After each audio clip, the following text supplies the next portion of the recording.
Bismillahirrahmanirrahim. Assalamualaikum warahmatullahi wabarakatuh. Selamat pagi anak-anak hebat kelas 8. Semoga kalian selalu dalam keadaan sehat walafiat dan tentunya selalu dalam lindungan Allah Subhanahu wa taala.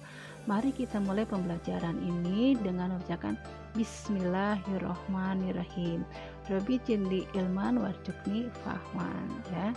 PDR kelima PKN kelas 8 pada pertemuan ini yaitu tentang nilai-nilai Pancasila sebagai dasar negara dan pandangan hidup bangsa, ya.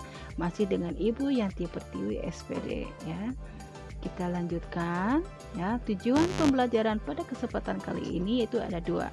Satu, peserta didik dapat menyebutkan nilai-nilai sila ke-1 dan sila kedua Pancasila. Kemudian yang kedua, peserta didik dapat memberikan contoh nilai-nilai sila ke-1 dan sila kedua dari Pancasila, ya. Oke, kita lanjutkan, ya. Pada zaman dulu kala, ketika sang pendiri negara mendirikan negara, membuat Pancasila, ya, kata Pancasila berasal dari bahasa Sanskerta, ya. Kemudian ada bahasa lain, ada istilah Eka Prasetya Pancakarsa. Kita lihat arti perkataannya secara harfiah. Apa itu Eka? Ya, Eka artinya adalah satu atau tunggal. Kemudian yang kedua, prasetya artinya adalah janji atau tekad. Kemudian yang ketiga, panca. Panca artinya 5. Kemudian karsa artinya kehendak yang kuat. Jadi secara harfiah, Eka Prasetya Pancakarsa adalah tekad yang tunggal untuk melaksanakan 5 kehendak dalam kelima sila Pancasila tersebut.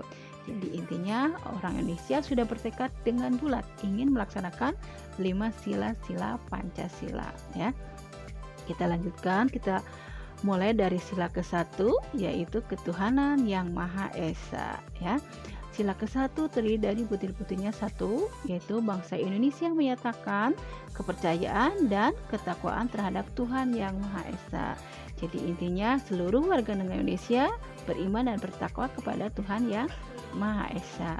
Kemudian yang kedua, manusia Indonesia percaya dan takwa terhadap Tuhan yang Maha Esa sesuai dengan ajaran agama dan kepercayaan masing-masing menurut dasar kemanusiaan yang adil dan beradab. Kemudian yang ketiga, mengembangkan sikap hormat, menghormati dan bekerja sama antar pemeluk ajaran agama dengan penganut kepercayaan yang berbeda, ya.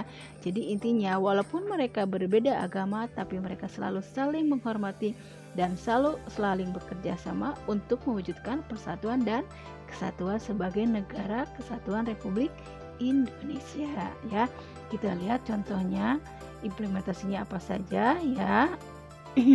Ya, contoh di sini ada para pemuka agama yang berbeda di Indonesia itu melakukan musyawarah besar pemuka agama untuk kerukunan bangsa. Nah, itu terlihat sekali, ya, bahwa walaupun mereka berbeda agama tapi tetap mewujudkan ingin tetap rukun, ya.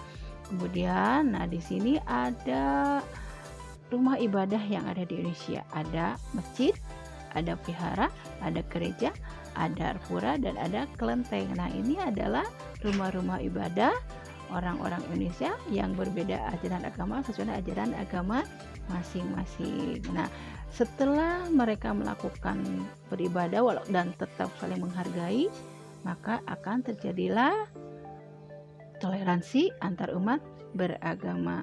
Bertoleransi itu, ya, ingat ada intra, antar, dan antara. Intra artinya bahwa sesama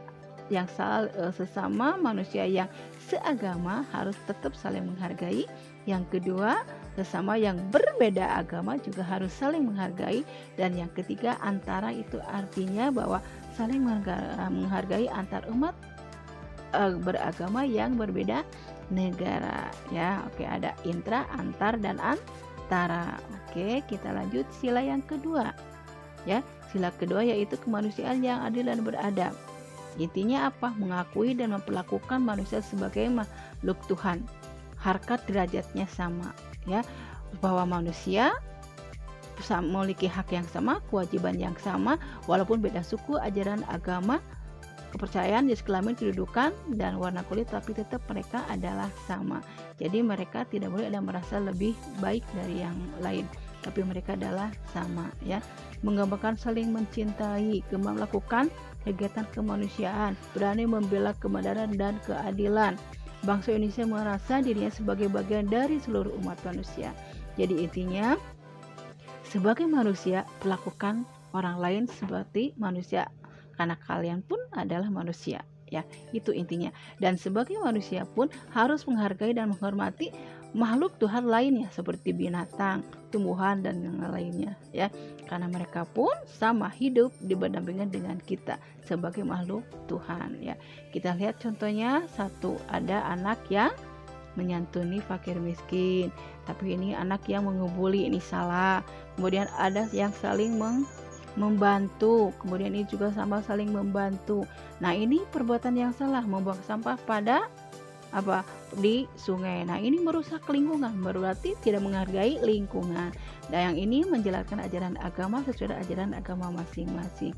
Nah, ini kalian menengok teman yang sakit adalah salah satu contoh bentuk yang kegiatan kemanusiaan ya. Kemudian nih ada perbuatan tidak terpuji, yaitu ingin nembak burung. Burung juga adalah ciptaan Tuhan, berarti kita harus menghargai juga mereka. Oke, itulah contoh-contoh sikap sesuai dengan sila kedua, yaitu kemanusiaan yang adil dan beradab. Nah, selesai sudah ya. Terima kasih, sampai jumpa di video berikutnya. Inti dari pertemuan kali ini yaitu kalian bisa menyebutkan contoh-contoh sila-sila atau sikap-sikap yang sesuai dengan nilai-nilai sila ke-1 dan kedua.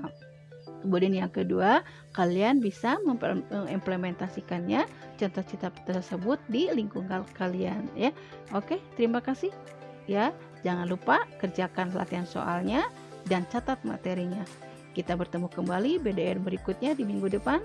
Semoga sehat selalu. Wassalamualaikum warahmatullahi wabarakatuh. Bye bye.